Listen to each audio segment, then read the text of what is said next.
This is Terry Tush back for 3 questions this week leading up to the Baylor game with Robert Allen. Robert, let's just start off with number 1. Can the Cowboys keep up with Baylor? Yeah, I think they can, but I think it's as important offensively to keep up with Baylor as it is with your defense. Certainly the defense has to hold Baylor down. I think Oklahoma gave you a pretty good blueprint in the first quarter. Now, they weren't able to hang on because eventually Baylor got ahead on the scoreboard. You cannot let Baylor front run on the scoreboard. It takes you out of being balanced on offense, and it really gets you in that mode that you always feel like you got to throw the ball. You become one-dimensional. Now Baylor's defense eats up the Oklahoma State offense. So if the OSU defense can do a good job of getting some 3-and-outs, getting some empty possessions for Baylor, then your offense, as Mike Gundy said to the entire media on Monday, your offense has to score. You have to maximize. When you get into the red zone or the score zone, no field goals. Nothing against Ben Grogan, because I think he's got a lot more confidence in playing better now. But you have to score touchdowns.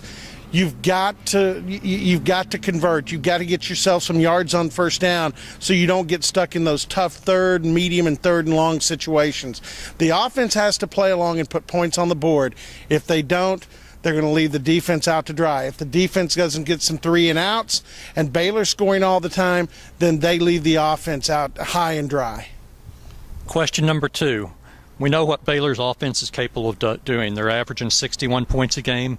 What are the pressure points for the OSU defense? Well, it's easy. Everything on defense is a pressure point. Your corners have to hold up outside. Your defensive line has to stop the run, get pass rush, keep the big guys off the linebackers, let them make plays. But I think the pressure point are the safeties. That's the position more than any other that gets into that run-pass conflict. They've got to be smart. When you cover your guys in pass coverage, have an eye over there on the backfield. Make sure that if they run the ball, you can get up there and help support that run. Same thing if it's play action. Make sure you read that quickly and get back in your pass drops because, for Baylor, they love to hit the home run. Bryce Petty can throw it. He's got a big arm. Those receivers love to run deep. Those safeties have to be able to get back behind it and not let Baylor's receivers run behind them. Question number 3. Last week, the Cowboys went down to Austin and won, even without Josh Stewart, their top playmaker. Is there any way they can win this week without Josh Stewart on the field? I think they can. I do think you'll get Josh Stewart, but will you get him 100%? Probably not.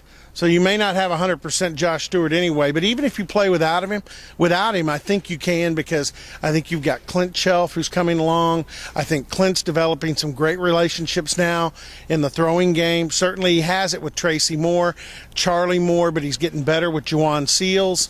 I think Glidden is a live guy inside.